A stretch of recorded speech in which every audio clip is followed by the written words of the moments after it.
The Beverly Hills Grand Boxing Gala was the kind of event where legends walked in wearing history, and influencers walked in wearing noise. Tonight, both worlds were about to collide, loudly. Celebrities, media anchors, retired fighters, streaming stars, all under one glittering ceiling lit in gold. At the center of it all stood a man whose presence didn't need introduction, Iron Mike Tyson. No entourage, no hype squad, just a quiet, unstoppable aura that made the entire red carpet shift as he passed. Across the hall, cameras erupted with a different kind of energy. Jake Paul, dressed in diamond-coated arrogance, arrived with a full YouTube battalion. Ring lights, vlog cameras, wireless mics clipped to his collar, everything built for one purpose: going viral. He scanned the crowd not with curiosity, but with hunger. This was his stage, and somewhere deep inside, he wanted to prove tonight that he was no longer a social media clown, but the man who could replace an era. Jake spotted Mike near the VIP lounge, greeting old trainers and signing gloves for kids. For a moment, Jake hesitated, even he knew the magnitude standing before him. But then, cameras pointed, live stream chat exploded, and pride roared louder than wisdom. Jake straightened his jacket, forced his smirk, and walked directly toward the legend. "Hey, Mike," Jake said, louder than necessary, so microphones could catch every syllable. The crowd paused. Mike turned, polite, controlled, respectful. Jake continued, "Didn't think you'd still be attending events with the new generation running boxing now." A few guests exchanged uncomfortable looks. Mike's response was simple, steady: "Boxing isn't an era, kid. It's a spirit." Jake's pupils tightened. That wasn't the reaction he wanted. He wanted fireworks, outrage, something viral. Influencers behind him whispered, push him, push him. It'll blow up." Jake took another step, now directly in Mike's space. "You were the king," he said, tapping his own chest, "but I'm the crown now." Mike didn't flinch. Didn't blink. Didn't even breathe differently. He simply looked at Jake, not with anger, but disappointment that felt heavier than a punch. What Jake didn't know was this: the punch that would shock the world wasn't born from hate, but from the moment he crossed a line he could never uncross. Jake Paul didn't back away after his bold declaration. In fact, he leaned in even closer, sensing cameras flocking like moths to a spark. This was his arena now, the digital circus, and every second of tension meant more views, more headlines, more oxygen for the empire he'd built on shock value. He lifted his phone, tapped Go Live, and the screen flashed instantly with tens of thousands of viewers. "Ladies and gentlemen," he announced theatrically, "the dinosaur era meets the digital era." A ripple of discomfort passed through the room. This wasn't trash talk inside a ring, this was public disrespect aimed at the man who once terrified the world with a single stare. Mike Tyson remained composed, his hands behind his back, expression unreadable. He'd faced heavyweight monsters, Olympic champions, and brutal wars of the mind. Jake Paul's ego wasn't going to rattle him. But the crowd? They could feel something dangerous heating beneath the polite surface. Jake turned the phone toward Mike, like a reporter ambushing a politician. "Tell them, Mike, tell them the truth. Your time is over. I'm the face of boxing now." Mike exhaled slowly, measured. "No, kid. You're the face of entertainment. Boxing is something deeper." That line hit harder than any jab. Even Jake's livestream chat exploded. "Tyson just cooked him skull. You're embarrassing yourself, Jake. Respect the legend. Mike is still the king." Jake's jaw tightened. This wasn't going the way he planned. Instead of humiliating Tyson, he was being schooled calmly, without Mike even raising his voice. The influencer crew behind Jake whispered aggressively, Push him harder. Don't let him win the narrative. You need viral. Get him mad. Jake stepped closer, the phone practically inside Mike's face now. Say it, Jake demanded, half smirking, half trembling with ego. Tell them you can't keep up anymore. Mike didn't respond, not verbally. His silence was heavy, ancient, filled with the weight of decades in the ring, of broken jaws and broken expectations. He didn't need to talk to prove anything. Jake could not understand that silence, he mistook calm for weakness.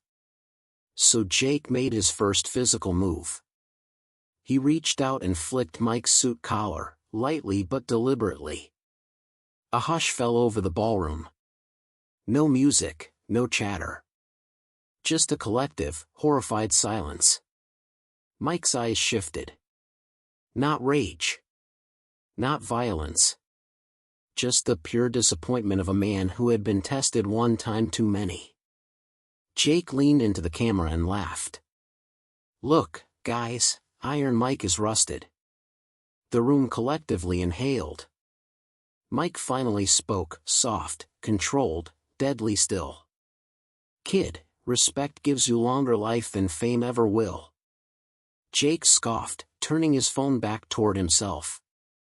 You hear that? He's preaching. I thought legends fought, not lectured. The live stream chat erupted again, but this time differently. Jake, stop. This is not funny anymore. You're crossing a line. Mike is showing restraint. Learn from him. Jake's ego was now burning in front of millions. He needed to flip the script. He needed that viral explosion. And so, in one reckless instant, he took the final step. He tapped Mike's cheek with 2 fingers.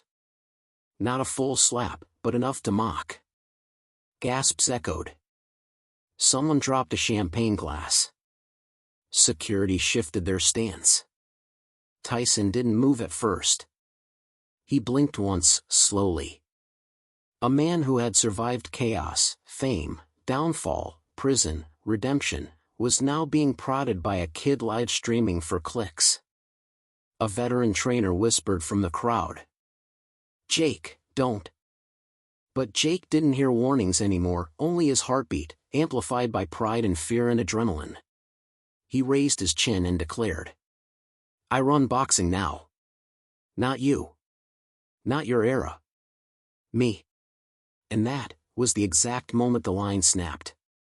Mike stepped forward, just one pace, but it felt like the earth shifted. The crowd backed up instinctively. His voice dropped lower than the cameras could capture. You don't understand what you're playing with. Jake laughed again, but this time it cracked, nerves showing. Oh, I get it. The old man wants to growl. Maybe even bite? Mike tightened his jaw. Not angry. Simply done.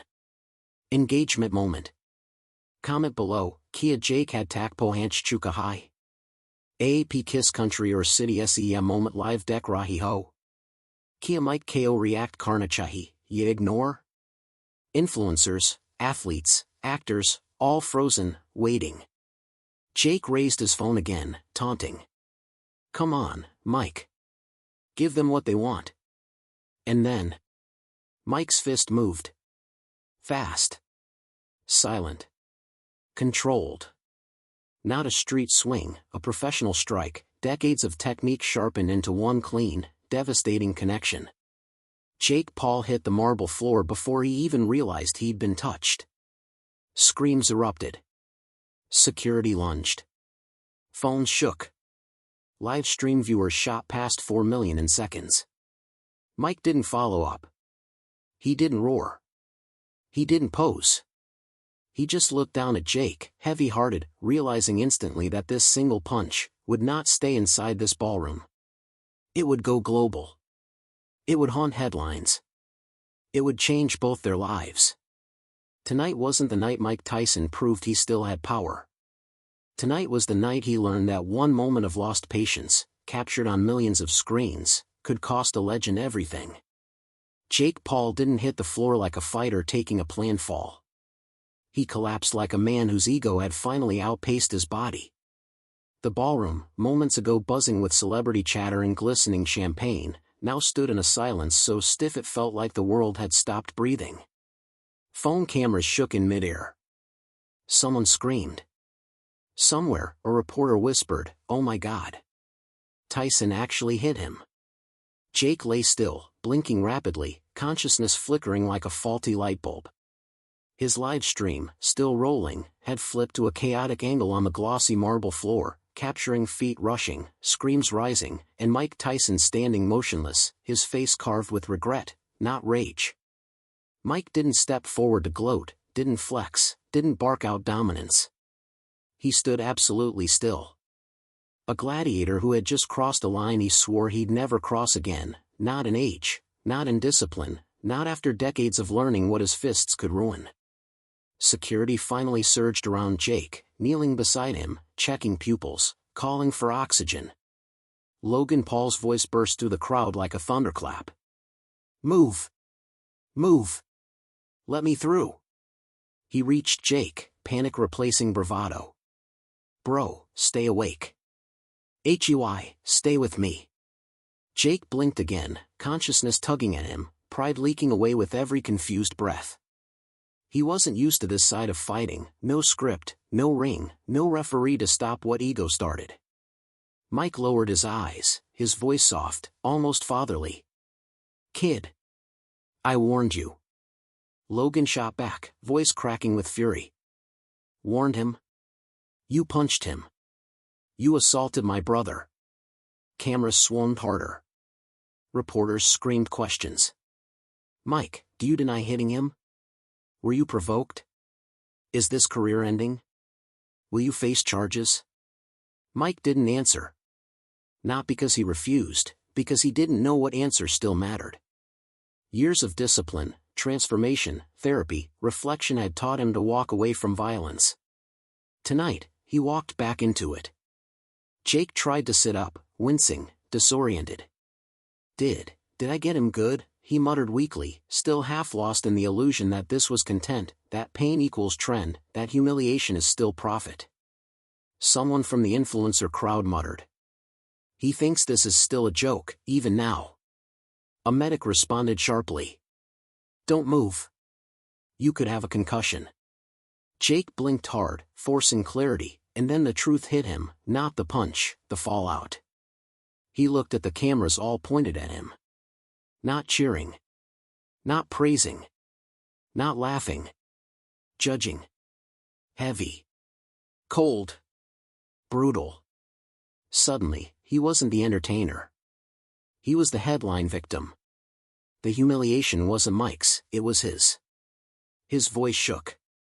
"End the stream, end it now." But it was too late. The live stream viewer count had already hit 9.2 million, climbing like wildfire. Clips were hitting Twitter, TikTok, Instagram, YouTube, Discord, every server, every DM, every meme factory in the world. Mike finally moved, but only to take one slow step back. His voice was gravel and sorrow. "I didn't want this to happen." Jake looked up at him, dizzy, eyes glassy but lucid with shame. "Then why'd you hit me?" Mike's reply was barely audible. "Because you asked me to." For the first time since the gala began, Jake had no comeback. His face changed, not pain, not fear, realization. He had poked a lion, not for sport, not for rivalry, but for views. And he learned the lesson every pride-driven kid eventually learns: sometimes the bite comes before the content. Security guided Mike toward the exit to prevent the crowd from closing in. Logan moved a block. "Where do you think you're going? You can't just leave." Mike looked at him, not challengingly, not defensively, but like a man who had already condemned himself. "I'm leaving because I don't want to make this worse." Logan pointed at the cameras. "You already made it worse. This is everywhere, Mike. Everywhere. If you were Mike right now, would you apologize or defend yourself? Comment yes for apologize or no for defend. And comment your country, where are you watching this moment from? Security split them apart gently. The press surged in behind Logan, questions firing like bullets. Jake sat with medics, no longer the loudest man in the room, but the most fragile. As Mike walked through the exit corridor, away from lights, away from chaos, his hands didn't shake, but his heart did. He had survived heavyweight wars with bloodied gloves and broken ribs, but he had never feared fallout like this. In the quiet hush of the hallway, alone, Mike whispered to himself, "I shouldn't have hit him." But across the world, millions were already choosing sides. Jake thought the punch was the worst part of tonight. But what awaited them both outside this ballroom was a media war neither legend nor influencer was prepared for. The hotel doors slid shut behind Mike Tyson, but the silence he stepped into lasted less than 2 seconds. Outside, an entire world was waiting, microphones extended like spears, flashlights detonating in rhythmic bursts, reporters screaming his name as if sound could pin him to the wall. "Mike! Did you assault Jake Paul? Were you provoked? Are you facing charges tonight?" Mike stood still on the sidewalk, Beverly Hills air suddenly heavy, unbreathable. Just minutes ago, he was a legend at a gala. Now, he was the headline of the century, and not the kind any fighter wants. He didn't answer. Not yet. He simply stared into the camera chaos, eyes dark with exhaustion. His body was calm, the storm inside was not. Security pushed forward, creating a narrow lane for him, but the press pushed harder. Someone shoved the phone inches from his mouth. "Tyson, do you regret it?" He swallowed. Regret was there, yes, but not the kind the world assumed. Not regret for hitting Jake, regret for letting someone drag him back to a version of himself he thought he buried decades ago. Meanwhile, inside the gala, everything devolved into digital warfare. PR managers shouted over each other. Influencers rewound clips frame by frame to upload their angles first. Hashtags surged like explosions. Hashtag Tyson knockout. Hashtag Jake down. Hashtag legend versus clickbait. Hashtag Tyson cancelled. Two worlds had collided, and neither one would come out untouched. Logan Paul sat beside Jake in the medical lounge, shaking with fury rather than fear. Jake was conscious now, an ice pack pressed to his cheek, eyes droopy but processing. For once, the showman had no lines prepared. Logan slammed his fist into the table. "He humiliated you, Jake. This is abuse. This is assault." Jake flinched slightly, not from pain, from truth. It wasn't assault driven by hatred. It wasn't street rage. It was the price of his own provocation. But ego has a reflex stronger than honesty. Jake murmured. "He hit me on camera, that's the clip of the century." Logan looked at him, stunned. "Forget the clip. Think reputation. Brand deals. Sponsors." Jake didn't answer. He knew Logan wasn't wrong. Within minutes, his manager texted. "Brands pausing campaigns until statement is released." Jake closed his eyes. He had spent years crafting character, tonight it slipped with a single tap of his fingers on Tyson's cheek. Back outside, the reporter frenzy intensified. One voice cut through the rest. "Jake claims you attacked him unprovoked." Mike's jaw clenched. That wasn't true, and Jake knew it. But spin always moves faster than truth. He finally spoke, his voice deep, steady, controlled. "I asked him to stop. He didn't." A chorus of microphones thrust closer. "Are you apologizing? Do you take responsibility?" Mike stared at them, at the flashing lights, at the hunger for scandal, and the guilt pressed harder onto his shoulders. He wasn't afraid of backlash. He wasn't afraid of cancellation. He was afraid of becoming the man he used to be. He moved forward, offering no more answers, and slid into the waiting SUV. Cameras chased the vehicle like wolves chasing meat. Inside the car, his security guard finally breathed. "Sir, we need to prepare a legal statement." Mike nodded faintly. "I know." His phone buzzed, dozens of missed calls from lawyers, managers, old trainers, even celebrities. But one message froze him. Your legacy matters. Do not let ego rewrite it. It was from his former coach. Someone who didn't need publicity, didn't need spotlight, just wanted the man, not the myth, to survive this. Across town, Jake had been moved to a private suite. Lights dimmed, cameras off, entourage silent. For once in his life, the world's loudest young fighter had run out of noise to hide behind. He examined his face in the mirror, bruising, swelling, a reminder of the line he crossed. He whispered to his reflection. I pushed him. Too far. But the internet wasn't going to wait for that realization. The narrative was already mutating. Mike Tyson attacks young influencer. Jake Paul victim of legendary aggression. Is Tyson out of control again?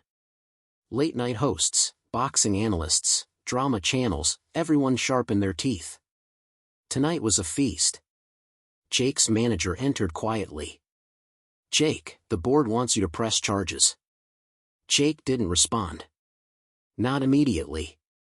He just stared at the ice pack melting against his skin, dripping down like the first beads of accountability he'd felt in years. If I do, he whispered. I end him. The manager nodded grimly. That's how this works. Jake looked up slowly, for once not the clown, not the villain, not the viral mastermind, just a young man realizing fame can't protect him from consequences forever. The world thought the punch was the peak. But the real fight was just beginning. Mike versus media. Jake versus ego. Legacy versus algorithm. And only one side was ready for war. The chaos of the punch that had sent shockwaves across the world. Everyone thought the drama would end after that single blow, no referee, no gloves, no bell, but they were wrong. The real storm was just beginning. Security tried to escort Jake Paul backstage, but Jake shoved them off with the same intensity of a man who felt humiliated, not just hurt.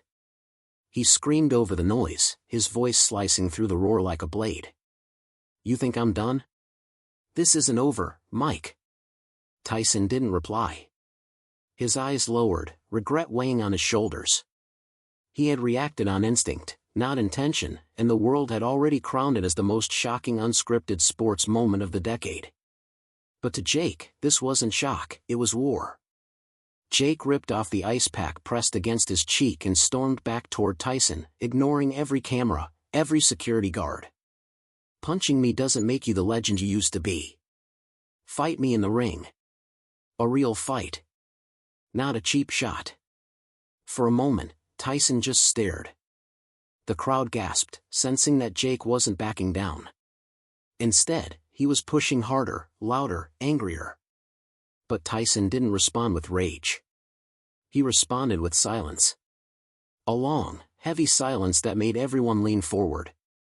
Kid, Tyson finally said, voice raw and low, I don't need to prove anything in the ring anymore. Jake smirked, blood tracing his lip. Right. Because you know you'll lose. That hit harder than any punch. Tyson lifted his head slowly, eyes narrowing, not with fury, but with a kind of wounded dignity. The crowd reacted exactly as Jake hoped, boos, gasps, cheers, camera flashes bursting like fireworks. Jake had turned humiliation into leverage. You're poking a lion, one commentator whispered into his mic. Jake stepped closer, chest puffed, adrenaline running hot. Fight me in the ring. 8 rounds. No special rules. No exhibition softness. If you back out, then everyone will know tonight wasn't an accident, it was desperation. The word hung like smoke, desperation. Tyson clenched his jaw. Not because Jake was right, but because Jake knew exactly which nerve to strike.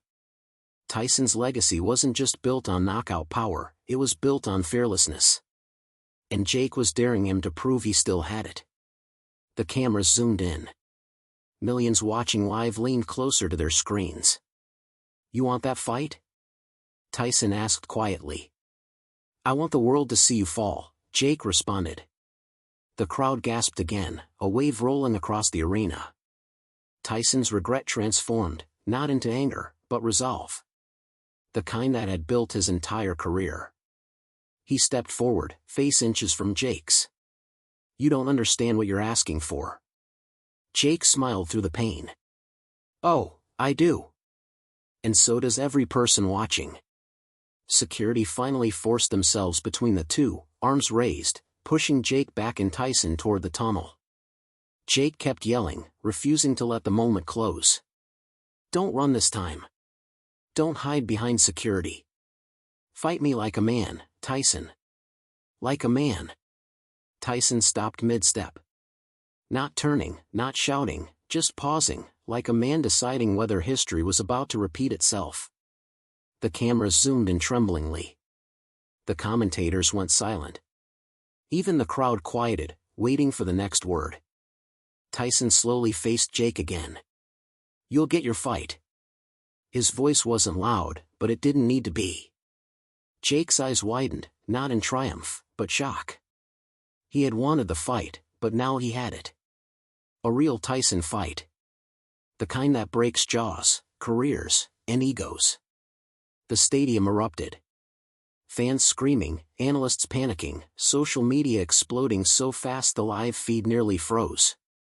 Tyson added one more sentence, quieter, but deadlier than the punch itself.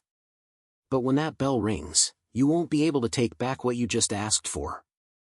Jake didn't reply. For the first time since the punch, he went silent. Because behind Tyson's calm voice wasn't rage, it was promise. A promise of a fight that wouldn't end with security, chaos, or a single impulsive swing. But with legacy versus pride, legend versus provocateur, power versus provocation. Jake backed up slowly, not because he regretted his challenge, but because he finally understood it. He had awakened Mike Tyson, not the icon, not the retired champion, but the beast the world hadn't seen in decades. And Tyson no longer regretted anything. The fight was now official. And the countdown had just begun. The news spread faster than wildfire.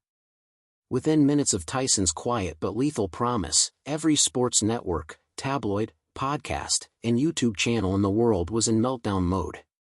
The headline everywhere was the same. Mike Tyson accepts Jake Paul fight after shock punch incident. Jake's team rushed him into a private medical room, not because he was seriously injured, but because the media flood outside the hallway had turned into something resembling a riot. Flashing cameras, microphones being shoved through door cracks, reporters yelling. "Jake, do you regret provoking him? Jake, was the punch staged? Jake, are you ready to fight a legend, not an influencer?" Jake sat on the examination table, jaw iced, but attitude untouched. He looked into the mirror, grimacing slightly at the swelling. This wasn't just pain. This was fuel. Exactly what he wanted. Logan Paul burst through the door, face pale and panicked. "What were you thinking?" he yelled. "You pushed Tyson. You know he's not normal when it comes to fighting. He's not a YouTuber. He's not an exhibition partner. He's a predator." Jake didn't flinch. "I know exactly who he is. And I'm going to beat him." Logan stared at him like he had completely lost his mind. "Jake, he's built differently. Not physically, mentally. He doesn't fight to win.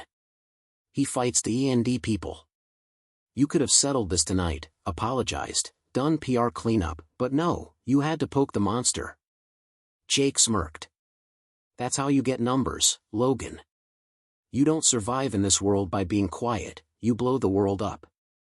Meanwhile, across the arena, Tyson sat in a quiet locker room, away from the roar, away from cameras, away from the chaos he accidentally created. His hands were wrapped, not for fighting, but because his body remembered old rituals. His trainer, old school, grizzled, eyes tired from years of wars that Tyson fought, sat across from him.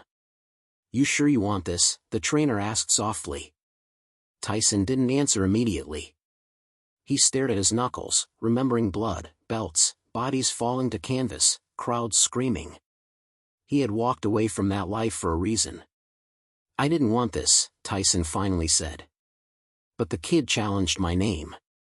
My legacy." The trainer leaned forward. "And you think you need to prove anything?" Tyson closed his eyes, breathing through his nose. No.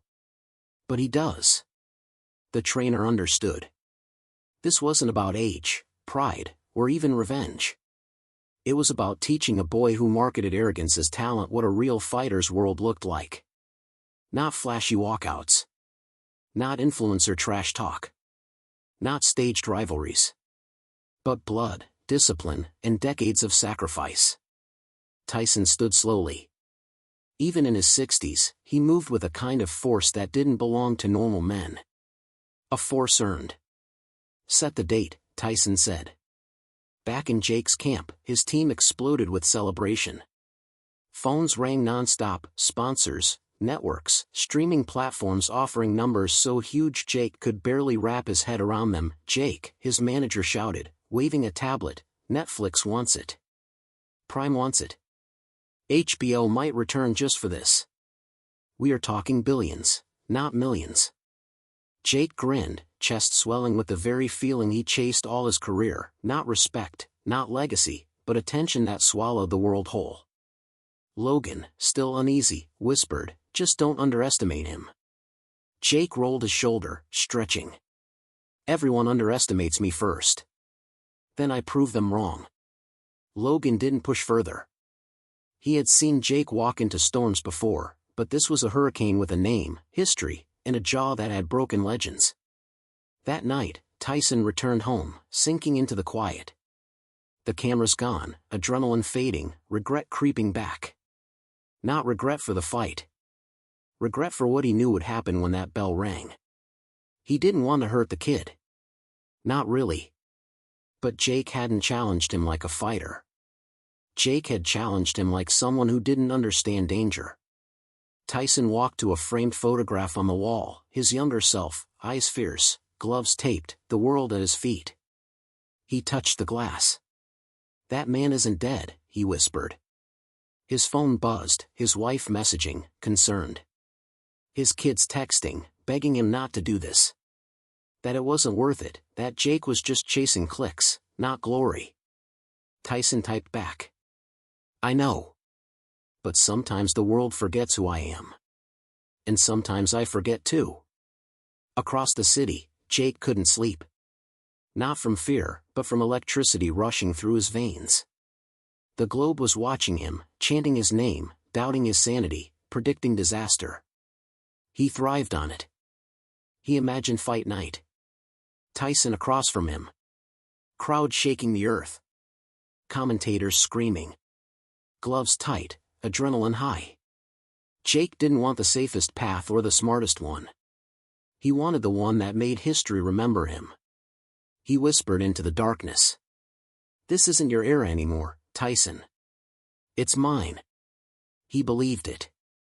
Every word. What he didn't know was that Tyson wasn't preparing for a boxing match. He was preparing for a reckoning. Not for himself. For Jake. And when two worlds collide, one built on legacy and one built on influence, only one survives. The countdown ticked louder. Fight night approached. And both men knew. One of them was walking out changed forever. Fight night arrived like a storm written into history before it even began.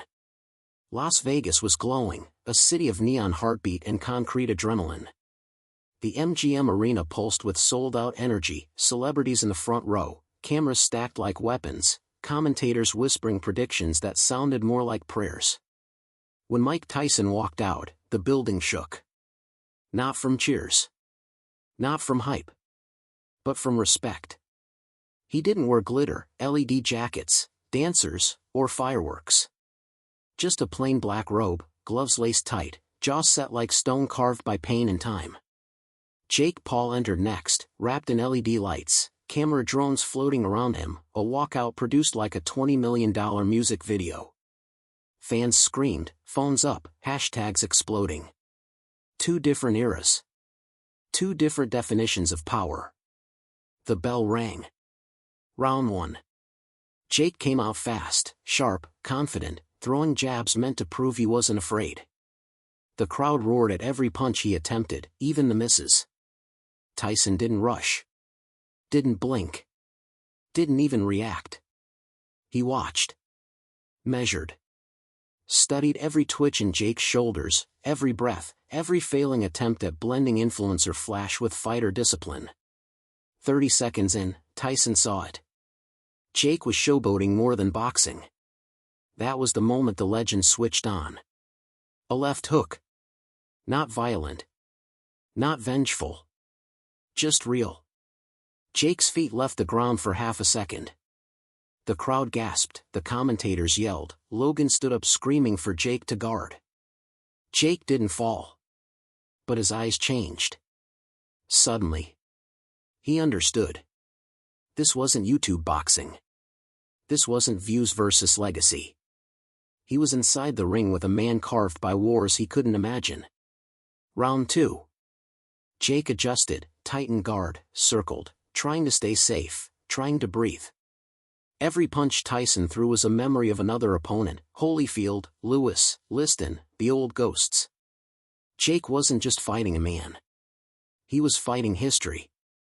Tyson cornered him briefly, another clean shot landing, not brutal, just honest.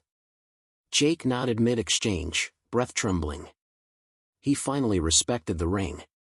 Mid-round, Tyson stepped back. Everyone froze. He lifted his glove slightly, signaling Jake to pause. The crowd didn't understand. Commentators went silent. Tyson leaned close and whispered, voice not angry, not mocking, just tired. You don't need to become a monster to be remembered. Jake's breathing hitched. That was the regret Tyson carried, not for punching him, not for accepting the fight, but for seeing a young man so obsessed with immortality that he'd forgotten to live. When the bell rang, Jake didn't strut. Didn't pose. Didn't shout predictions or call-outs. He touched gloves with Tyson, eyes glassy. The final round ended not with a knockout. Not with humiliation. But with a man learning what legacy really means. The arena rose in a standing ovation, because it wasn't victory that mattered anymore, it was evolution. Tyson raised Jake's hand, not out of defeat, not showmanship, but mentorship. Jake whispered, voice cracked. Thank you, for not killing me. Tyson smiled softly. I didn't come to kill you. I came to remind myself I don't have to be that man anymore. The story went viral within minutes, not because Tyson broke Jake, but because he didn't. Headlines changed tone. Tyson teaches Jake respect, not brutality. Legacy changes generation, no KO, just wisdom. Jake left the ring humbled, slower, quieter, but better. Tyson walked out into the cool desert night, sun just hinting at horizon, spirit lighter than it had been in decades. Tonight wasn't about power. It was about letting go of who he used to be. And guiding someone still becoming who they are.